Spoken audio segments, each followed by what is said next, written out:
let's take a ride to the beach.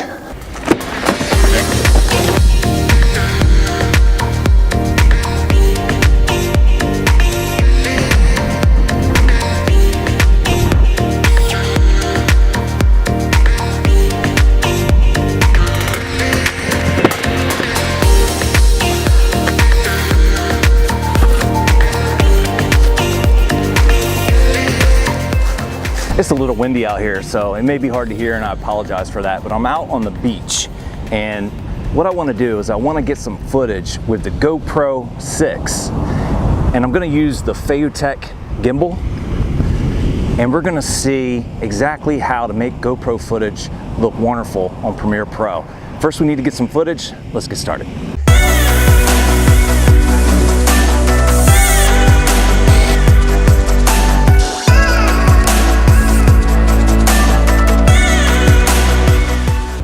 About to leave, already packing, come with me, I'm not really asking, we'll get away to a place where we don't know,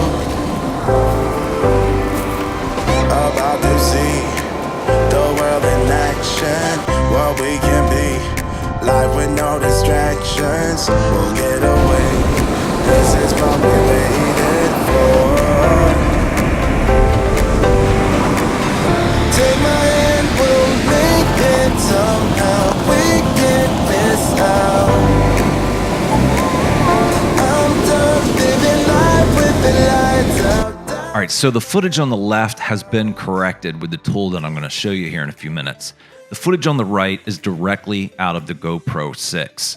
And as you can see, the footage on the right has a bit of a curvature or kind of fisheye effect to it. And that's because the GoPro has a round lens to get you that ultra wide view. Now, the newer GoPros are not as bad as the older GoPros. So if you have a 3 or something like that, you're probably going to have a little bit more of a fisheye effect. There's nothing wrong with this wide action camera view if that's what you're going for. But we're not always going for that. Sometimes we want some footage that's going to be a little bit more cinematic. Sometimes we want some footage that, it doesn't scream, hey, I shot this with a GoPro, so it blends in with the rest of the clips. And this is especially true if you're using multiple cameras to create a video. Then the footage really jumps out and says GoPro, GoPro, GoPro. Not a big deal. Let me show you how I get rid of this distortion in Premiere Pro. It's quick and easy. All right, so over to Premiere Pro now. I have my GoPro clips all lined up on the timeline. I've kind of trimmed them to where I want them. And go ahead and do your color grading first would be my suggestion to you, but it really doesn't matter that much. Look at the screen here, and you can see the curvature in the horizon. And that's normal GoPro footage. And again, if that's what you're going for, fine. If you want to turn this into a little more of a cinematic feel, go to your presets, and then you're going to go down to lens distortion, and then you're going to go to GoPro, and then pick the GoPro that you have. As far as I know, they only go up to GoPro 4 now. There may be some, there may be a download where you can get the newer versions, but the GoPro 4 works fine. Under the GoPro that you're using, pick the size footage that you're working with, or at least try to pick the size closest to the footage you're working with. And it won't matter tremendously because you're going to adjust the curvature over in the effects control. If you're working with 4K, I don't think they have 4K yet. Drag a 1080 probably wide onto the 4K, and then you can adjust from there. Drag that onto your clip. Now, I do this one clip at a time because the appearance of each clip can change a little bit. So I usually try to find some straight lines, and then I go down here to the left in the effect controls. And if you see, there's the lens distortion effect. And that's really all it is. It's just a preset that kind of matches the GoPro.